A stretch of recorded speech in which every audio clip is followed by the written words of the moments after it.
Assalamualaikum warahmatullahi wabarakatuh. Perkenalkan, nama saya Muhammad Bizul Rafi.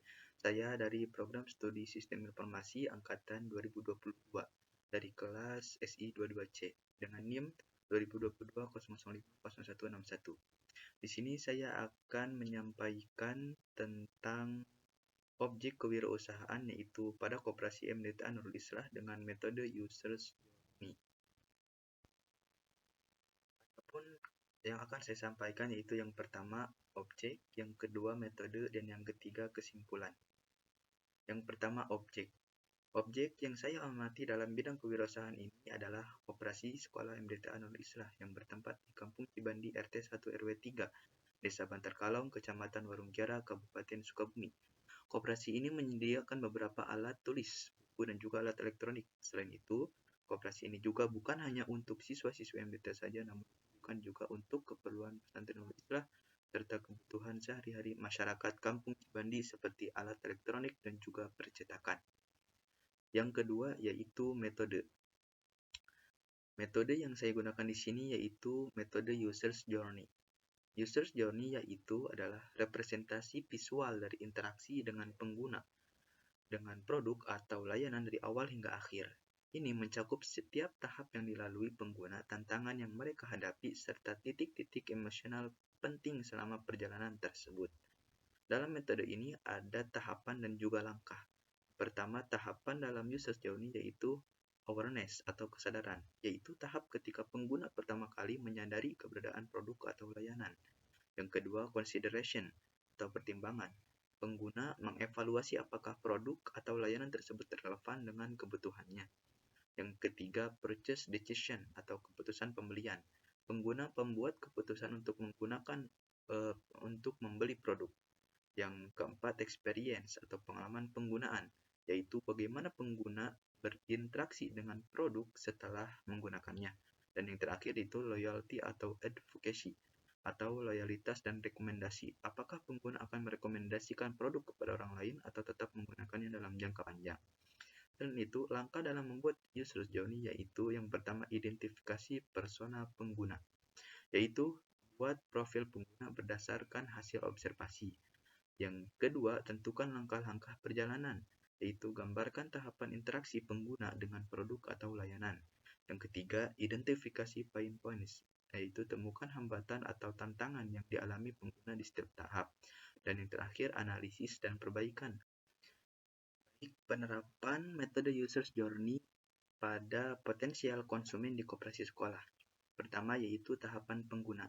Di sini saya mengambil untuk nama yaitu Ibu Rika Amelia, yaitu berumur 30 tahun, status ibu rumah tangga, dan kebutuhan membeli buku, alat tulis, serta terminal stop kontak. Adapun tahapan-tahapannya yaitu yang pertama, tahap awareness kesadaran. Ibu Rika mendengar dari tetangganya tentang koperasi MDTA menjual beberapa buku sekolah yang relatif lebih murah dibanding dengan yang lain. Pain points-nya yaitu informasi kadang kurang benar. Emosinya yaitu penasaran dan ingin tahu. Tahapan kedua yaitu consideration atau pertimbangan. Ibu Rika berpikir mau beli buku di koperasi atau di warung toko lain ya yang lebih sering dibeli. Dia membandingkan harga dan kualitas. Pain points-nya yaitu harga di koperasi dapat lebih murah namun kualitasnya berbeda dengan toko yang lain. Emosinya yaitu ragu-ragu dan membandingkan.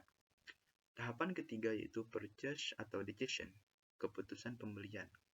Ibu Rika akhirnya memilih ke koperasi karena lebih dekat dibanding toko yang lainnya.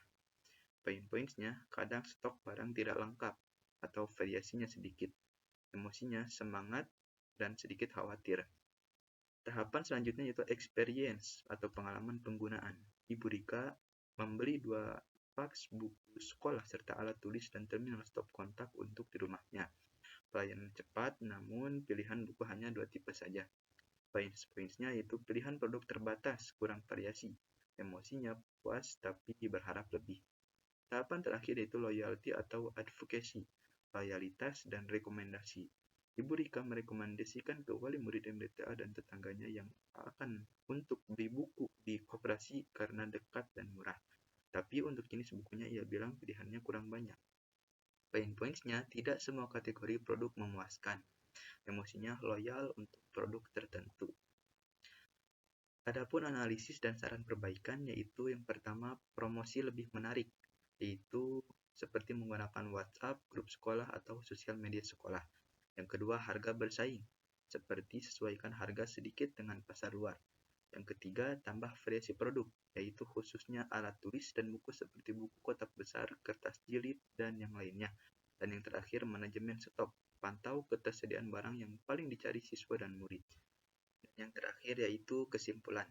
Dari perjalanan pengguna Ibu Rika Amelia dapat disimpulkan bahwa koperasi sekolah memiliki potensi besar untuk menjadi pilihan utama dalam memenuhi kebutuhan buku, alat tulis, dan alat elektronik kecil, terutama karena faktor harga yang lebih murah dan lokasi yang lebih dekat.